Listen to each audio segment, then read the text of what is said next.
अस्सलाम वालेकुम नाज़रीन, आपका मेज़बान अनील मसीह आपकी खिदमत में हाज़िर हुआ है। आप देख रहे हैं पेशावरंग यूट्यूब चैनल और पेशावरंग फेसबुक पेज। बहुत बहुत शुक्रिया कि आप लोग हमारी वीडियोस को देखते हैं। और मैं हमेशा कहता हूं कि कमेंट सेक्शन में अपनी राय ज़रूर दीजिएगा, क्योंकि आपकी राय हमारे लिए बहुत ज़्यादा ज़रूरी है। नाज़रीन, इस वक्त की जो ताज़ा तरीन सूरत हाल है कि पाकिस्तान में मसीह कौम के साथ जुल्म तो किया जा रहा है, और इतना जुल्म किया जा रहा है कि अगर हम इनकी दास्तानें सुनाते हैं रोज़ और हमारा दिल फट जाता है, लेकिन अदलिया, रियासत और इस्टेब्लिशमेंट हमेशा खामोश रहती है। क्यों नहीं ये फैसला लेते, क्यों नहीं ये ताकतवर अदारे हमारे हक में बोलते हैं, क्यों नहीं ये सोशल मीडिया जो जर्नलिस्ट हैं, डिजिटल मीडिया के जो जर्नलिस्ट हैं, जो स्ट्रीम मीडिया के जो जर्नलिस्ट हैं, ये क्यों नहीं मसीह कौम की बेटी और मसीह कौम के बेटों के हक के लिए आवाज़ उठा दे। नाज़रीन, जो मैं अब आपके साथ ये जो बयान करने जा रहा हूँ, एक और मसीह बेटी शिकार हो गई है हवस का। और नाज़रीन, जिसका ताल्लुक शाहनूर स्टूडियो कच्ची आबादी, जहाँ पे मसीह कौम की बहुत बड़ी एक आबादी है, वहाँ से ताल्लुक है इस बेटी का। और इस बेटी की 12 साल एज है। और सबसे पहले मैं हैरान कुन ये हूँ कि नाज़रीन, इससे पहले 2007-2024 को इस बेटी का रेप किया जाता है, गैंग रेप किया जाता है। ताकतवर मुसलमान हैं जिन्हें ये बाखूबी तौर पर पता है कि इनकी तरफ से कोई भी नहीं बोलेगा, कोई भी आवाज़ उठाने वाला नहीं है, इनकी तरफ से कोई भी खड़ा होने वाला नहीं है, क्योंकि रियासत और रियासती अदारे जो ताकतवर MNA MPA हैं वो हमारे साथ है। और उनकी तरफ से ये एक ऐसा लगता है कि जैसे उनकी तरफ से ये कहा गया है कि मसीह कौम की बेटियां, मसीह कौम के बेटों को, मसीह कौम की चर्चिस को तुम लोगों ने अपनी एड़ी के नीचे कुचलना है। और ऐसा ही सिलसिला नाज़रीन चलता रहता है। जब इस बेटी स्नेहा के साथ गैंग रेप हुआ और उसके बाद FIR लॉन्च करवाई गई, और जब इनकी जो वालदा है सोनिया, वो पुलिस के पास जाती है, और पंजाब पुलिस तो वैसे ही मसीहों के खिलाफ है, क्योंकि उन्हें भी लगता है कि ऊपर हाई कमांड से डिक्टेशन दी जाती है कि आप इनके खिलाफ रहें और इन्हें हमेशा दबाने की कोशिश करें, दबोचने की कोशिश करें, क्योंकि इनके जितने भी मजहबी लीडर हैं, वो अनवर फजल से लेकर जितने भी फादर, सिस्टर और पादरी हैं, चाहे वो चर्च पाकिस्तान के हैं, चाहे वो कैथलिक के हैं, इन सबको हमने खरीदा हुआ है। और इनके साथ जो हमने पहले से मुआहदे तय किए हैं कि तुम्हारी बेटियां, तुम्हारे बेटे महफूज हैं, जब तुम्हारा दिल करेगा तुम इस मुल्क से बाहर चले जाना, जी आप रहने दें, वो आपको मार देंगे, आपको इस तरह करेंगे, जला देंगे, तो फिर आप किसके पास जाएंगी? आपकी आवाज़ कोई नहीं बनने के लिए तैयार, आपकी कोई सुनने के लिए भी आपको तैयार नहीं है। तो अलबत्ता आप इस तरह करें, छोड़ दें इन किस्सों को, क्योंकि पुलिस ने एक बहुत ज़्यादा मोटी रकम ली होती है मुलजमान से। तो नाज़रीन, FIR तो लॉन्च हो जाती है, लेकिन गिरफ्तारियां नहीं होती मुलजिम की, और उसके बाद लेन देन करके और सिस्टम सारा बराबर किया जाता है। जब स्नेहा के साथ गैंग रेप किया जाता है तो स्नेहा रोती है, चीखती है, चिल्लाती है, सिसकियां लेती है और तड़पती रहती है, भीख मांगती है कि मुझे छोड़ दिया जाए, मुझे आज़ाद किया जाए। लेकिन हमेशा मैंने आपको कहा है कि ये वो लोग हैं जो इस्लाम को बदनाम करते हैं, और इन्हें बाखूबी तौर पर पता है कि इनके सर पर इनका कोई लीडर नहीं है। जो MNA MPA हैं वो हमने खरीदे हुए हैं, रियासत ने उनको डिक्टेशन दी हुई है। बंद कमरों में हमेशा जो फैसले किए जाते हैं, उन्हीं फैसलों के मुताबिक इस पाकिस्तान में हर एक चीज़ को रखा जाता है। लास्ट टाइम भी अनवर फजल और बहुत सारे रोमा जैसी जो MNA MPAs हैं और बहुत सारे यहाँ पर लोग मौजूद हैं।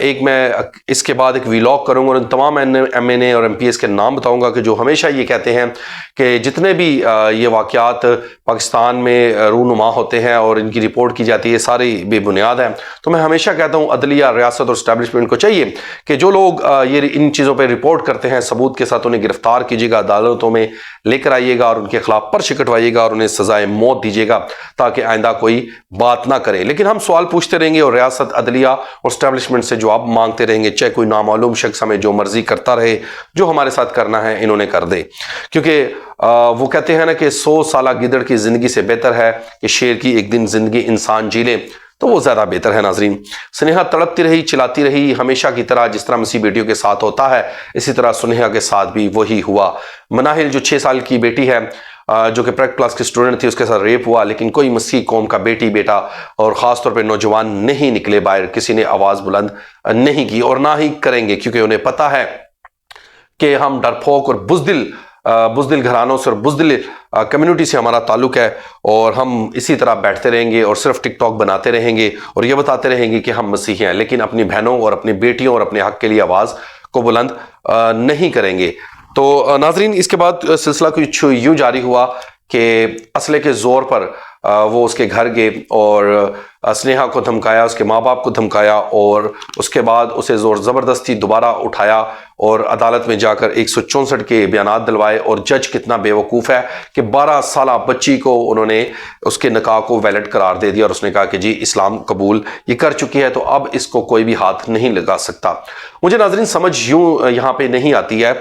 कि क्या सिर्फ मसीह कौम की बेटियां ही इस्लाम कबूल करती हैं, वो भी 11, 12, 10 साल, 13 साल की बच्चियां, क्यों नहीं 18, 21, 25, 26, 28 साल की बेटियां और बेटे इस्लाम को कबूल क्यों नहीं करते हैं? और एक दो दिन में मुझे समझ नहीं आता कि वो इस्लाम को कबूल कैसे कर लेते हैं, क्योंकि प्रेशराइज किया जाता है, धमकाया जाता है, डराया जाता है। जैसे स्नेहा को डराया गया कि अगर तुमने इस्लाम कबूल ना किया, और 164 के बयानात अदालत में जज को ये नहीं कहा कि मैं अपनी मर्जी से जा रही हूँ वरना तुम्हें और तुम्हारे घर को जिंदा जला दिया जाएगा, तो तुम चीखती रह जाओगे, चलाती रह जाओगे, क्योंकि अदलिया अदालतें रियासतें हमारी हैं और हमें कता भी सजा नहीं दी जाएगी। नाजरीन उसके बाद 164 के बयानात हो गए। वो सोनिया जो स्नेहा की वालदा है चीखती रही, चिल्लाती रही, पुलिस के पास जाती रही, लेकिन कोई भी सुनने के लिए तैयार नहीं है। और पाकिस्तान में कोई भी ऐसा दलेर लीडर नहीं है, कोई ऐसा पादरी नहीं है, कोई ऐसा फादर नहीं था, कोई ऐसा सिस्टर नहीं था कि जो अपना पैसा और ये इनिशिएटिव ले ले कि आज हम स्नेहा को इंसाफ दिलवाएंगे। लेकिन कता भी ऐसा नहीं हुआ और ना ही होगा, बल्कि ये कहा जाता है कि अगर तुम्हारे कोई एक गाल पर थप्पड़ मारे तो तुम दूसरा भी उसके आगे पेश कर दो। तुम्हारी एक बेटी के साथ अगर कोई ज्यादती और ज़बरदस्ती करे, उसके साथ रेप करे, तो तुम अपनी दूसरी बेटी को भी आगे गिफ्ट के तौर पर पेश कर दो और कहो कि कोई हमें एक मुंह पर थप्पड़ मारता है तो हमें ये तालीम दी गई है कि दूसरा भी उसके आगे कर दे। नाज़रीन दूसरी खबर मैं आपके साथ यहाँ पर यह शेयर करना चाहूँगा कि कराची में अब तो पहले तो हमारे चर्चिस को जलाया जाता था और हमें इंसाफ नहीं मिलता था, हमारे लोगों को जिंदा जलाया जाता था, फिर भी हमें इंसाफ नहीं मिलता। शांति नगर से लेकर जड़ांवाला तक सारी कहानियां नाजरीन हमारे सामने है, एक में भी हमें इंसाफ नहीं मिला और किसी भी मुलजिम को उसकी सजा नहीं दी गई। कराची में अब तो सिलसिला, पहले तो हमारे घरों पे कब्जा किया जाता था, अभी तो चर्चिस पे कब्जा किया जा रहा है। चर्चिस को शहीद करके उसके बाद रियासती अदारे बीच में इन्वॉल्व होते हैं, MNA MPA मुसलमान इन्वॉल्व होते हैं, पुलिस इन्वॉल्व होती है। और नाज़रीन कराची में एक अफसोसनाक वाक़या पेश आया। महरम टाउन जो कि कराची का एक इलाका है जहाँ पे बहुत ज़्यादा तादाद में मसीह कौम बसती है, वहाँ पे